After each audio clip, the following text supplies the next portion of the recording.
Cinema വിശേഷങ്ങളിൽ ഇന്ന് നമ്മോടൊപ്പം ഉള്ളത് ഒരുപാട് കാലമായിട്ട് നമ്മളെ ചിരിപ്പിച്ചും ചിന്തിപ്പിച്ചും നമ്മളോടൊപ്പം മലയാള സിനിമയിൽ നമ്മൾ കുറേ നാളായിട്ട് കണ്ടുവരുന്ന നമ്മുടെ ഒരു പ്രിയപ്പെട്ട നടനാണ്. ഒരുപാട് സ്നേഹത്തോടു കൂടി വെൽക്കം ചെയ്യുന്നു സ്റ്റാർ ഫ്രെയിം സിനിമാ വിശേഷങ്ങളിലേക്ക്. വെൽക്കം അശോകേട്ടാ. നമസ്കാരം. ഓക്കെ, അപ്പോൾ 1986 പപ്പൻ, പ്രിയപ്പെട്ട പപ്പൻ എന്ന് പറയുന്ന ചിത്രത്തിലൂടെ ഹരിശ്രീ കുറിച്ച അശോകേട്ടൻ ഇപ്പോൾ 2019 എത്തി നിൽക്കുമ്പോൾ ഡയറക്ഷനിലേക്ക് ഹരിശ്രീ കുറിക്കുകയാണ്. അപ്പോൾ എന്താണ് ഈ ആൻ ഇൻ്റർനാഷണൽ ലോക്കൽ സ്റ്റോറി എന്ന് പറയുന്ന ഈ ഒരു സിനിമ? ഈ സിനിമ ഒരു ഫൺ സിനിമയാണ്. ഇതിൻ്റെ അകത്ത് വലിയൊരു കഥയൊന്നും ഹെവി കഥകളൊന്നും പറയുന്നൊന്നുമില്ല. പക്ഷെ എന്നാലും അതിൻ്റെ അകത്തൊരു കഥയുണ്ട്, ഒരു ഫ്രണ്ട്ഷിപ്പിൻ്റെ കഥയുണ്ട്. അത് സുഹൃത്തുക്കൾ അല്ലെങ്കിൽ കൂട്ടുകാർ, ഫ്രണ്ട്സ് എന്ന് പറയുന്നത് എങ്ങനെയായിരിക്കണം എന്ന് പറയുന്ന ഒരു മെസ്സേജ് അതിൻ്റെ അകത്തുണ്ട്. ആ ഒരു ത്രെഡ് പിടിച്ചുകൊണ്ടാണ് ഇത് പോകുന്നത്, ഈ കഥ ഇങ്ങനെ പോകുന്നത്, ഈ സബ്ജക്റ്റ് പോകുന്നത്. ഇതൊരു 2-2:10 അല്ലെങ്കിൽ 2 മണിക്കൂർ എന്ന് പറയുന്ന നേരം, അത്രയും നേരം ജനങ്ങളെ മറ്റെല്ലാ സംഭവങ്ങളിൽ നിന്നൊക്കെ മാറ്റി നിർത്തി തിയേറ്ററിൽ നിന്ന് അവർക്ക് എൻജോയ് ചെയ്യാൻ പറ്റുന്നൊരു സിനിമയാണ്. ഫുൾ ഫണ്ണിലൂടെയാണ് ഈ സിനിമ പറയുന്നത്. പക്ഷെ നല്ല ഗംഭീരമായ പാട്ടുകളുണ്ട്, അതുപോലെ തന്നെ നല്ല തമാശകളൊക്കെ ഓർത്തിണക്കി നല്ല ഒരു കണക്ട് ചെയ്ത് പറയുന്നൊരു സബ്ജക്റ്റാണ്. അല്ലാതെ വെറുതെ കൊണ്ടുവന്ന് കുറേ തമാശകൾ പോസ്റ്റ് ചെയ്ത് ഒരു മിമിക്രിയുടെ സ്വഭാവമൊന്നും ഇല്ലാത്ത ഒരു നല്ല സ്ക്രിപ്റ്റും കാര്യങ്ങളൊക്കെ വെച്ചിട്ടുള്ള എൻ്റർടൈൻമെൻ്റ് ആണ്. ഓക്കെ, അപ്പോൾ അശോകൻ ഡയറക്റ്റ് ചെയ്യുന്ന സിനിമ എന്ന് പറഞ്ഞപ്പോൾ തന്നെ നമുക്ക് ഒരുപാട് പ്രതീക്ഷകളുണ്ട്. ഇങ്ങനെ അതിൽ കുറേ കോമഡി ഉണ്ടാകുന്നു. അപ്പം നമ്മളിങ്ങനെ എന്തായിരിക്കും ടൈറ്റിൽ നോക്കിയിരുന്നപ്പോൾ an international local story, like ആ ടൈറ്റിലിൽ തന്നെ നമ്മൾ എന്തൊക്കെയോ കുറേ എക്സ്പെക്ട് ചെയ്തിട്ടുണ്ട്. എന്താണ് അങ്ങനെ ഒരു ടൈറ്റിൽ ഇടാൻ കാരണം? അല്ലാതെ കഥയുമായിട്ട് ബന്ധമുണ്ട്. കാരണം ഒരു തുടങ്ങുന്നത് ഇൻ്റർനാഷണലിലാണ്, അത് വന്ന് ഭവിക്കുന്നതും ലോക്കൽസിലാണ്. അപ്പം ഇൻ്റർനാഷണലിൽ നിന്ന് വരുന്ന ഒരു കുടുംബം ഈ ലോക്കലിലേക്ക് വന്ന് കയറുമ്പോൾ അവരായിട്ടുണ്ടാകുന്ന പ്രശ്നങ്ങൾ കണക്ട് ചെയ്ത് ലിങ്ക് ചെയ്ത് കൊണ്ടുവന്നിട്ട് അവസാനിക്കുകയാണ്. അല്ലല്ല, ചുമ്മാ ഇടുക എന്ന് പറഞ്ഞാൽ അങ്ങനെയാണെങ്കിൽ ഒരുപാട് ടൈറ്റിൽ നമുക്ക് ഇടാം, ഇതിന് നല്ല പേരൊക്കെ ഇടാൻ പറ്റും. പക്ഷേ ഇത് ടൈറ്റിൽ ഇടുമ്പോൾ വളരെ ശ്രദ്ധിക്കണം നമ്മൾ. ഒന്ന് കഥയുമായിട്ട് ബന്ധം ഉണ്ടാവണം, മറ്റൊന്ന് ഭയങ്കര ക്യാച്ചിങ് ആയിരിക്കണം. അതിന് കുറേ ഏകദേശം എനിക്കൊരു 2-3 മാസം ഞങ്ങൾ ഇരുന്നിരുന്ന് അതെ അതുണ്ടാക്കി അങ്ങനെ എടുത്തൊരു പേരാണ്. ഓക്കെ, അപ്പം ഇങ്ങനെ ഒരുപാട് അഭിനയം ഇങ്ങനെ കഴിഞ്ഞു, എന്നാണ് ഇങ്ങനെ ഡിറക്ഷനിലേക്ക് ഒന്ന് ചെയ്യാം അല്ലെങ്കിൽ ഡിറക്ഷനിലേക്ക് വരാമെന്നുള്ളൊരു തോന്നൽ വന്നത്? അല്ല, അതിപ്പോൾ നമുക്ക് എല്ലാ മനുഷ്യർക്കും ഒരു ആഗ്രഹങ്ങളുണ്ടല്ലോ. അപ്പോൾ അഭിനയിക്കാന്ന് പറഞ്ഞാൽ ചിലർക്ക് ആഗ്രഹങ്ങളാണ്, ഡയറക്റ്റ് ചെയ്യാന്നുള്ളൊരു ആഗ്രഹമാണ്. അപ്പോൾ അഭിനയത്തിൽ നിന്നും കിട്ടിയ അല്ലെങ്കിൽ അഭിനയിക്കാൻ സിനിമയിൽ നിന്നും കിട്ടിയ ഒരു എക്സ്പീരിയൻസ് വെച്ചിട്ട് കുറേ കാലമായിട്ട് ആഗ്രഹമുണ്ട്. കുറേ കാലം എന്നൊരു 8-9 വർഷമായിട്ട് ആഗ്രഹിക്കുന്നതാണ് ഒരു സിനിമ ഡയറക്റ്റ് ചെയ്യണമെന്ന്. അതിന് കുറേ നാളുകൾ അതിന് വേണ്ടിയുള്ള പഠിച്ച് ഒരുപാട് പഠിച്ചിട്ടൊന്നുമില്ല, എന്നാലും എൻ്റേതായുള്ളൊരു ഇത് വെച്ചിട്ട് ഞാനത് മനസ്സിലാക്കി ചെയ്യാൻ ശ്രമിക്കുമ്പോഴൊക്കെ മനസ്സിലൊരു പേടി ഉണ്ടായിരുന്നു, ഇപ്പോൾ വേണ്ടെന്ന്. അങ്ങനെ ഏകദേശം കുറേ വർഷങ്ങൾ ഞാൻ തള്ളി വെച്ചു. കുറേ കഴിഞ്ഞ് അങ്ങനെ പല സബ്ജക്റ്റുകളും ഞാൻ അതിനുവേണ്ടി തിരഞ്ഞെടുത്ത് നോക്കി. ആദ്യം ഒരു സീരിയസ് സബ്ജക്റ്റുകളാണ് 1-2 നോക്കിയത്. അപ്പോൾ എൻ്റെ സുഹൃത്തുക്കൾ തന്നെ സിനിമയിലുള്ള സിദ്ദിഖ് ലാൽ അവരൊക്കെ പറഞ്ഞാൽ ഹരിശ്രീ അശോകൻ ചെയ്യുമ്പോൾ ഒരു തമാശപ്പെടോ നല്ലത്, ഒരു തമാശയിലൂടെ പറയുന്ന സിനിമയാണ് നല്ലത്. ജനങ്ങൾ ആഗ്രഹിക്കുന്നത് അതാണ്. അതുകൊണ്ടാണല്ലോ കുറേ കാലം ഏകദേശം ഒരു 200-250-300 സിനിമയോളം ചെയ്തെങ്കിൽ അതിൽ കൂടുതലും ഞാൻ തമാശ വേഷങ്ങളാണ് ചെയ്തേക്കണം. അത് ജനങ്ങൾക്ക് ഇഷ്ടം അതാണ്. അപ്പോൾ അങ്ങനെ ഒരാൾ ഹരിശ്രീ അശോകൻ എന്ന് പറയുന്ന ഒരു ഡയറക്ടറാകുന്നു എന്ന് പറയുമ്പോൾ ജനം പ്രതീക്ഷിക്കുന്ന ഈ തമാശ ഉണ്ടാവും. പക്ഷെ ആ ജനത്തിൻ്റെ പ്രതീക്ഷയ്ക്കൊത്തുള്ള തമാശകൾ ഇതിൻ്റെ അകത്തുണ്ട്. എന്നാലും ഒരു ചെറിയ മെസ്സേജും സബ്ജക്റ്റും കാര്യങ്ങളൊക്കെ ഉണ്ട് ഇതിൻ്റെ അകത്ത്. അങ്ങനെയാണ് സിനിമയിലേക്ക് വരാൻ വേണ്ടി ഞാൻ കുറേ നാൾ ഇങ്ങനെ പ്രയത്നിച്ചു. അതിൻ്റെ പുറകിൽ അത് വേണമല്ലോ, അത് നമുക്ക് മാനസികമായിട്ടും നമ്മളെ ക്രിയേറ്റ് ചെയ്തുകൊണ്ടിരിക്കും. നമ്മൾ എങ്ങനെയൊക്കെയാണ് ചെയ്യേണ്ടത്, അതിനെങ്ങനെയൊക്കെ വേണം, എന്തെല്ലാം വശങ്ങളാണ് സിനിമയ്ക്കുള്ളത്, അതെല്ലാം ശരിക്ക് നമ്മളൊന്ന് പഠിച്ചിട്ടാണ്. എന്നാലും പിന്നെ ചെയ്തു വരുമ്പോൾ ഒരുപാട് നമുക്ക് പഠിക്കാൻ ഇനിയുണ്ടാകും. ഇപ്പോൾ ഞാൻ ആദ്യമായിട്ട് കലാഭവനിൽ സിദ്ദിഖ് ലാലിൻ്റെ ഫാദറിൻ്റെ തബല പഠിക്കാൻ പോയി. അപ്പോൾ ഞാനൊരു 3-4 മാസം പഠിച്ചു. പിന്നെ ഞാനതിങ്ങനെ പ്രാക്ടീസ് ചെയ്തു. കുറേ നാൾ പഠിച്ചു കഴിഞ്ഞപ്പോൾ ഞാൻ വെറുതെ ആശാനോട് ചോദിച്ചു, പോളാശാൻ, ലാലിൻ്റെ ഫാദറിൻ്റെ പേരാണ്, ലാലിൻ്റെ ഫാദറിനോട് ചോദിച്ച് അപ്പോൾ ഇത് പഠിക്കണമെങ്കിൽ ആശാനെന്ന് വിളിച്ചു കലാഭവനിലായിരുന്നു, പഠിക്കണമെങ്കിൽ എത്ര നാളെടുക്കും? അപ്പോൾ പുള്ളി തന്നൊരു മറുപടി എന്ന് പറഞ്ഞാൽ അനന്തമാണ്, പഠിച്ചാലും തീരാത്ത ഒരു സംഭവമാണ് തബല, സംഗീതം എന്നൊക്കെ പറയുന്നത്. പരീക്ഷണങ്ങൾ ഒരുപാട് നടത്താൻ പറ്റും. അപ്പം നമുക്കൊരു സിനിമയുടെ ബേസും കാര്യങ്ങളും അറിഞ്ഞ് അതിൻ്റെ അകത്ത് ഇത് എങ്ങനെയാണ് ക്രിയേറ്റ് ചെയ്യുന്നത്. ഇപ്പോൾ നല്ലൊരു ഇപ്പോൾ സത്യനന്ദിക്കാട് പറയുന്ന ഒരു സിനിമയുടെ പാറ്റേൺ വേറെയാണ്, നേരെ മറിച്ച് ഷാജി കൈലാസേട്ടൻ പറയുന്ന സിനിമയുടെ പാറ്റേൺ വേറെയാണ്. അപ്പോൾ രണ്ട് പേർക്കും രണ്ട് തരത്തിലുള്ള പാറ്റേൺസ് ഉണ്ട്. അപ്പോൾ ഇതൊക്കെ നമുക്ക് പഠിക്കാം, സിനിമകൾ കണ്ടും അഭിനയിച്ചും ഒക്കെ പഠിക്കാൻ പറ്റുന്നൊരു സംഭവമാണ്. എന്നാലും ബേസിക്കലി കുറേ കാര്യങ്ങൾ തിയറിക്കലി നമുക്ക് കുറച്ച് കാര്യങ്ങൾ എക്സ്പീരിയൻസ് ഉണ്ടാവണം. അതൊക്കെ അഭിനയിക്കുമ്പോഴൊക്കെ നമ്മളത് കണ്ടും കേട്ടും ചോദിച്ചുമൊക്കെ മനസ്സിലാക്കിയിട്ടുണ്ടായിരുന്നു. ഉദാഹരണത്തിന് ഞാൻ ഈ സിനിമ ഡയറക്റ്റ് ചെയ്യാനായിട്ട് പോയപ്പോൾ ഞാൻ പ്രിയൻ സാറിനെ വിളിച്ച് പറഞ്ഞു, പ്രിയദർശൻ സാറിനെ, സാർ ഇങ്ങനൊരു ഞാനൊരു സിനിമ ഡയറക്റ്റ് ചെയ്യാൻ പോകുന്ന പുള്ളി ഭയങ്കരമായിട്ട് ചിരിച്ചിട്ട് പറഞ്ഞു, നിനക്ക് ചെയ്യാൻ പറ്റും, കാരണം നീ പ്രഗത്ഭരായിട്ടുള്ള ഒരുപാട് ഡയറക്ടേഴ്സിനൂടെ അഭിനയിച്ചുകൊണ്ട് നിനക്ക് ചെയ്യാൻ പറ്റും. ഞാൻ പറഞ്ഞു അതെങ്ങനെയാണ്? ഇല്ല, നീ എൻ്റെ പടത്തിൽ 2 പടത്തിൽ അഭിനയിച്ചിട്ടുള്ളൂ, ആ 2 പടത്തിലും നീ എൻ്റെ അടുത്ത് വന്നിരുന്ന് ഷോട്ടിലില്ലാത്ത സമയത്ത് നീ എൻ്റെ അടുത്ത് വന്നപ്പോൾ എനിക്കൊരു സംശയം തോന്നിയിരുന്നു, നീ ഇത് എന്തിനുള്ള പുറപ്പാടാണെന്ന് എന്ന് എന്നോട് പറഞ്ഞു. അപ്പോൾ ഞാൻ പറഞ്ഞു അതൊക്കെ ഞാനിങ്ങനെ എല്ലാവരെയും ഇങ്ങനെ സ്റ്റഡി ചെയ്യുന്നുണ്ടായിരുന്നു സാറേ, അത് വെച്ചിട്ടാണ് ചെയ്യുന്നത് എന്ന് പറഞ്ഞു. അത് നടൻ ബൈജുവും പറഞ്ഞു. ബൈജുവിന് ഈ പടത്തിലേക്ക് ഞാൻ വിളിച്ചപ്പോൾ ബൈജു പറഞ്ഞു നിങ്ങൾക്ക് ചെയ്യാൻ പറ്റും, നിങ്ങൾ അത്രക്ക് ഒബ്സർവേഷനുള്ള ഒരാളാണെന്നൊക്കെ പറഞ്ഞു. അപ്പോൾ അതൊക്കെ ഒരു ഭയങ്കര ഇൻസ്പിറേഷനായിരുന്നു എനിക്ക്. പക്ഷെ എന്നാലും അതൊന്നും അല്ല, നമ്മൾ ഒരുപാട് പഠിക്കാനുണ്ട് നമുക്ക് ഇനി. ഒബ്സർവേഷൻ എനിക്ക് തോന്നുന്നു ലൈക്ക് അശോകേട്ടൻ്റെ പല ഇൻ്റർവ്യൂസിലും ഞാൻ കേട്ടിട്ടുണ്ട്, പല ക്യാരക്ടേഴ്സും പണ്ട് സ്കിറ്റിന് വേണ്ടിയൊക്കെ ചെയ്യുമ്പം ആ ആൾക്കാരെ അടുത്ത് പിടിച്ചിരുത്തിയിട്ട് അല്ലെങ്കിൽ കൈനോട്ടക്കാരനൊക്കെ അത് ചെയ്തിട്ടുണ്ട് ഇല്ലേ അങ്ങനെ വന്നത്. അപ്പം ഒബ്സർവേഷനും ഇത്രയും നാളത്തെ എക്സ്പീരിയൻസും ഡയറക്ഷനിൽ ഒരുപാട് ഹെൽപ്പ് ചെയ്തിട്ടുണ്ട്. തീർച്ചയായിട്ടും. അതെ അതെ അതെ. അതുപോലെ തന്നെ ഈ മൂവിയുടെ കാസ്റ്റിങ്ങിനെ കുറിച്ച് പറയാം, ആരൊക്കെയാണ് കഥാപാത്രം? ഇതൊരു ഹീറോ എന്ന് പറഞ്ഞാൽ ശരിക്കും 5 കൂട്ടുകാരാണ്.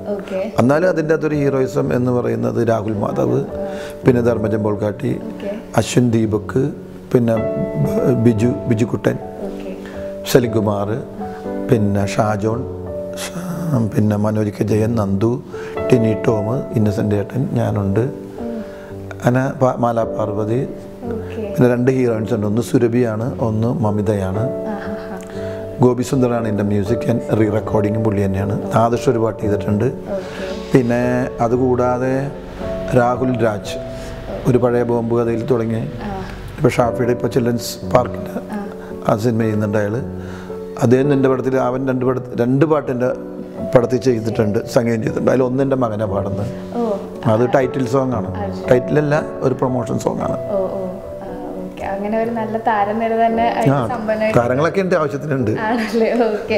അതുപോലെ തന്നെ ഇപ്പം 1986 തൊട്ടിട്ട് അശോകേട്ടൻ ഇപ്പോൾ ഈ ഡയറക്ഷൻ വരെ 2019 വരെ സിനിമയ്ക്ക് എന്തൊക്കെ രീതിയിലുള്ള മാറ്റങ്ങൾ വന്നിട്ടുണ്ടെന്നാണ് സെൽഫായിട്ട് തോന്നിയിട്ടുള്ളത്? അല്ല, ഈ സബ്ജക്റ്റിലൊക്കെ ഒരുപാട് മാറ്റങ്ങൾ വരുന്നുണ്ട്. പണ്ട് കാലങ്ങളിൽ നമ്മൾ കണ്ടിട്ടുള്ള, അത് കഴിഞ്ഞിട്ട് കണ്ടിട്ടുള്ള ഒക്കെ ആയിട്ട് മാറ്റം. ഇപ്പോൾ ഏകദേശം 2-3 വർഷത്തിൻ്റെ ഇടയ്ക്ക് ഒരുപാട് മാറ്റങ്ങൾ വന്നു. കാരണം നല്ല യങ്സ്റ്റേഴ്സ് കുറേ പേര് വന്നു, അഭിനയത്തിലാണെങ്കിലും ടെക്നീഷ്യന്മാരായിട്ടും. അവരുടെയൊക്കെ കാഴ്ചപ്പാട് വേറെ രീതിയിലായിരുന്നു സിനിമ. അതിൻ്റെയൊക്കെ എക്സാമ്പിളാണ് പല സിനിമ. ഇപ്പോൾ പറവ എന്ന് പറഞ്ഞ സിനിമ, അങ്ങനെ ഒരുപാട് കമ്മട്ടിപ്പാടം, ഇതൊക്കെ ഭയങ്കര നാച്ചുറലായിട്ട് ചിത്രീകരിച്ച സിനിമകളാണ്, ഭയങ്കര നാച്ചുറലായിട്ട്. അപ്പം അങ്ങനെ ന്യൂ ജനറേഷന് കുറേ സിനിമകളുടെ കുറേ വ്യത്യാസങ്ങൾ കൊണ്ടുവന്നപ്പോൾ നമ്മളും അതിൻ്റെ ഒപ്പം സഞ്ചരിക്കണമെന്നൊരു ആഗ്രഹം തോന്നുന്നു. പക്ഷേ എൻ്റെ സിനിമ അങ്ങനെയുള്ള സിനിമയല്ല. ഇത് ഞാൻ പറഞ്ഞില്ല, ഫൺ സിനിമ ആയതുകൊണ്ട് ഇതിന് കമ്മട്ടിപ്പാടത്തിൻ്റെയോ അതല്ലെങ്കിൽ അല്ലാതുള്ള ഏതെങ്കിലും ഒരു സിനിമയുടെ ആ രീതിയിലുള്ളൊരു സിനിമയുടെയോ പറവയുടെ പോലുള്ള ഒരു ഫാസ്റ്റ് സ്പീഡല്ല. ഇത് ഭയങ്കര സ്പീഡാണ് സിനിമ. കാരണം ഇത് ജനങ്ങൾക്ക് ഇങ്ങനെ ചിന്തിക്കാനായിട്ടുള്ള കുറേ സമയങ്ങൾ കൊടുത്താൽ ചിലപ്പോൾ മോശമായി ബോറടിച്ചേക്കാം. അങ്ങനെ ബോറടിപ്പിക്കാത്ത രീതിയിലുള്ള ഓരോ സീനും അത് കഥയുമായിട്ട് വളരെ ഭയങ്കരമായിട്ട് കണക്ട് ചെയ്ത് പോകുന്നു. ഒരു ക്യാരക്ടർ പോലും ഇതിൽ ആവശ്യമില്ലാത്തവരില്ല. ഒരു സീൻ, ഒരു ഷോട്ടിൽ വന്ന ആൾ പോലും ഈ സിനിമയ്ക്ക് വേണ്ടവരാണ്. പക്ഷെ അവരെല്ലാം കണക്ട് ചെയ്ത് കൊണ്ടുവന്നിട്ട് ഈ പടം കൊണ്ടുവന്ന് എല്ലാത്തിലും കണക്ട് ചെയ്ത് എല്ലാവർക്കും എൻഡ് ചെയ്യണം എല്ലാ ക്യാരക്ടറും. അങ്ങനെയാണ് സിനിമ ചെയ്തിരിക്കുന്നത്. പക്ഷെ അത് ഭയങ്കര പാസ്റ്റാണ്, ഇങ്ങനെ ഭയങ്കര മച്ച് വെയിറ്റഡ് ആയിട്ട് ഇരിക്കുകയാണെങ്കിൽ ഇത് കാണാനായിട്ട്. അതുപോലെ തന്നെ ഇനി ചോദിക്കാനുള്ളതെന്ന് വെച്ച് കഴിഞ്ഞാൽ അശോകേട്ടൻ തന്നെ കൂടുതൽ ഹാസ്യ കഥാപാത്രങ്ങൾ ചെയ്തിട്ടുണ്ടെങ്കിലും മറ്റ് ഇമോഷൻസും ചെയ്തിട്ടുണ്ട് ബിഗ് സ്ക്രീനിൽ. അപ്പം കൂടുതലും ജനങ്ങളിലേക്ക് എത്തിക്കാൻ ഇതിൽ ഏതാണ് ഏറ്റവും ഇപ്പോൾ സങ്കടമാണോ അല്ലെങ്കിൽ ഒരു ദേഷ്യം ക്യാരക്ടറാണോ ഹാസ്യമാണോ, ഏതാണ് ജനങ്ങളിലേക്ക് എത്തിക്കാൻ? ജനങ്ങൾ പെട്ടെന്ന് ക്യാച്ച് ചെയ്യുന്നത് ഒരു കാലഘട്ടത്തിലൊക്കെ ഒരു 2-3 വർഷം മുമ്പൊക്കെ കോമഡിയോട് ഭയങ്കര അടുപ്പമുണ്ടാകും. കോമഡി ചെയ്താൽ അവനെ ഭയങ്കരമായിട്ട് ക്യാച്ച് ചെയ്യും. പക്ഷേ ഇപ്പോൾ അതല്ല. ഇപ്പോൾ പണ്ട് വില്ലന്മാർക്കൊന്നും അത്ര ഇതുണ്ടായിരുന്നു. പെണ്ണുങ്ങളെല്ലാം വില്ലന്മാരെന്ന് കാണുമ്പോൾ പോയിന്ന് കുടിച്ചേട്ടൻ എന്നൊക്കെ പറഞ്ഞ് കുറേ പേരിങ്ങനെ മാറ്റി നിർത്തുമായിരുന്നു. അതിൻ്റെ ഉദാഹരണമാണ് വില്ലൻ വേഷം ചെയ്തിരുന്ന അനീഫിക്ക മറ്റേ ഇതിൽ വന്നപ്പോൾ മറ്റേ കിരീടം എന്ന സിനിമയിൽ വന്നപ്പോൾ കോമഡിയനായപ്പോൾ അനീഫിനെ ഒരുപാട് ഇഷ്ടപ്പെട്ടിട്ടുണ്ട്, ഭയങ്കരമായിട്ട് കാണുമ്പോൾ ചിരിക്കാൻ തുടങ്ങി. അപ്പോൾ കോമഡി എന്ന് പറയുന്ന ഒരു സംഭവത്തിന് അല്ലെങ്കിൽ അത് ചെയ്യുന്ന ആർട്ടിസ്റ്റുകൾക്ക് എപ്പോഴും ജനങ്ങളിലേക്ക് ചെല്ലാൻ ഭയങ്കര എളുപ്പമാണ്. പക്ഷേ ഇപ്പോൾ വില്ലന് വരെയും ഭയങ്കര മാർക്കറ്റാണെന്നുള്ളതാണ്. ഇവിടുത്തെ ഈ ന്യൂജൻ പെണ്ണുങ്ങളും ആണുങ്ങളും അമ്മമാരും അല്ലെങ്കിൽ കുട്ടികളൊക്കെ ആണെങ്കിൽ തന്നെയും വില്ലന്മാരെ വരെയും ഭയങ്കരമായിട്ട് ഇഷ്ടപ്പെടുന്നു തുടങ്ങി. അപ്പോൾ ആ കാലഘട്ടത്തിൻ്റെ മാറ്റങ്ങളാണത്. അപ്പോൾ അതിനിപ്പോൾ ഏത് ചെയ്യണം എന്നൊന്നുമില്ല, ഏത് കാറ്റഗറിപ്പെട്ട വേഷം ചെയ്യണമെന്നില്ല, ഇതൊന്നുമില്ല. ഇപ്പം നമ്മളും കുറേ കാലം ചെയ്ത് കുറേ കാലം കോമഡി ചെയ്ത് നമുക്ക് കുറച്ച് ഇമോഷൻ ചെയ്യാനായിട്ടൊക്കെ ആഗ്രഹമുണ്ട്, കുറച്ച് അങ്ങനെയുള്ള വേഷങ്ങൾ ചെയ്യാൻ ആഗ്രഹമുണ്ട്, വില്ലൻ ചെയ്യാൻ ആഗ്രഹമുണ്ട് എനിക്ക് എന്ന് പറയുന്ന പോലത്തെ ഒരു അവസ്ഥയിലേക്ക് സിനിമ മാറി എന്നാണ് ഞാൻ പറയുന്നത്. അതെ അതെ അതെ.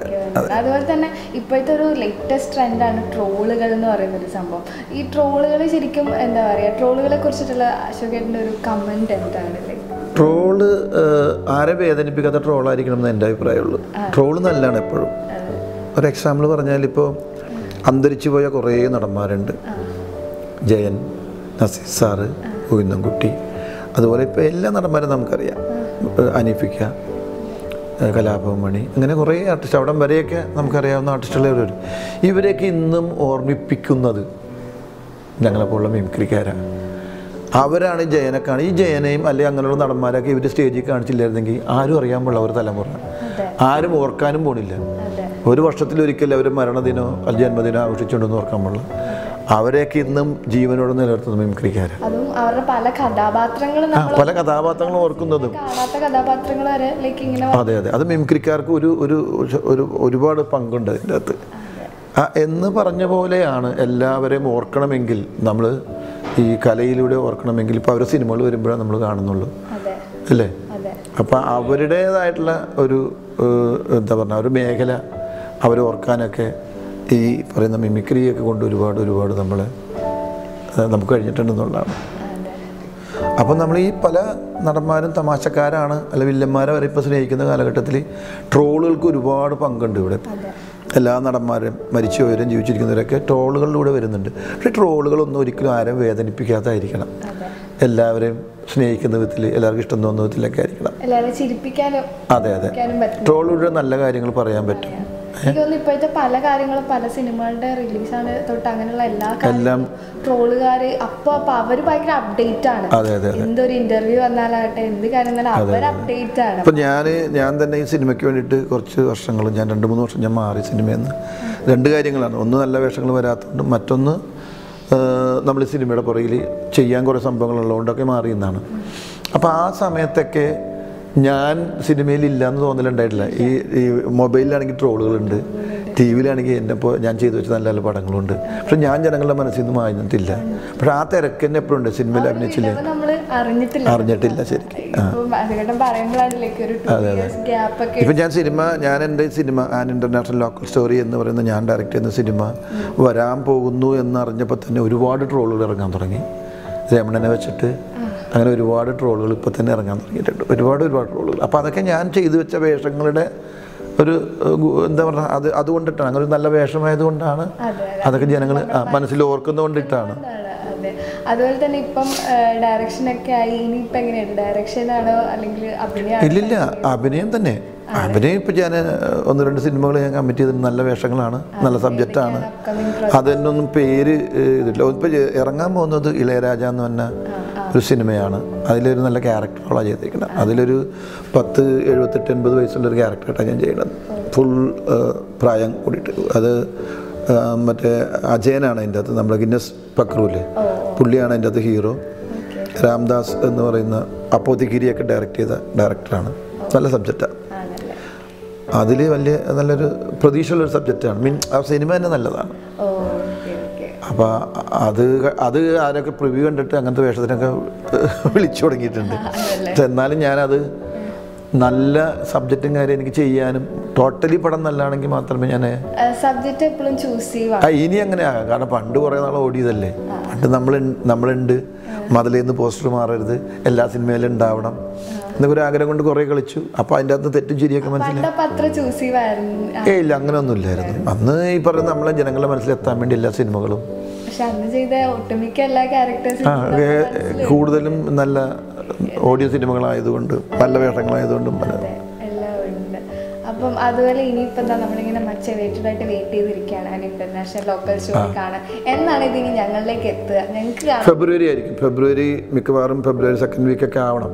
അങ്ങനെയാണ് ഇപ്പം ഞങ്ങൾ അതിൻ്റെ പുറകിലുള്ള പണികൾ നടക്കുന്നത്. അപ്പോൾ ഏകദേശം ഫെബ്രുവരി സെക്കൻഡ് വീക്കോടുകൂടി ഇത് ബിഗ് സ്ക്രീനിൽ നമുക്കിങ്ങനെ കാണാൻ പറ്റും എന്ന് പ്രതീക്ഷിക്കുന്നു. അതെ അതെ അതെ. ഓക്കെ, അപ്പം എന്തായാലും ഒരുപാട് സന്തോഷം ചേട്ടാ നമ്മൾക്ക് വന്നതിന്, ഇത്രയും കാര്യങ്ങൾ പറഞ്ഞതിന്. ഒരുപാട് തിരക്കുണ്ടായിട്ടും നമ്മൾ പറഞ്ഞപ്പോൾ നമ്മൾക്ക് വേണ്ടി ഇത്രയും സമയം മാറ്റി വെച്ചതിന്. അശോകൻ്റെ എല്ലാ കഥാപാത്രങ്ങളും ഒരുപാട് ഇരുകൈ നീട്ടി സ്വീകരിച്ച മലയാളി പ്രേക്ഷകർ എന്തായാലും ഈ ഒരു സിനിമയും അങ്ങനെ ഇരുകൈ നീട്ടി സ്വീകരിക്കാൻ ഇങ്ങനെ വെയിറ്റ് ചെയ്തിരിക്കുകയാണ്. അപ്പോൾ ഇതൊരു ഗ്രാൻഡ് സക്സസ് ആയി മാറട്ടെ എന്ന് പ്രാർത്ഥിക്കുന്നു, ആശംസിക്കുന്നു. അപ്പം വൺസ് അഗൈൻ ഒരുപാട് സന്തോഷം നമ്മുടെ അടുത്ത് വന്നതിന്, നമ്മുടെ അടുത്ത് ഇത്രയും വിശേഷങ്ങൾ ഷെയർ ചെയ്തതിന്. Thank you.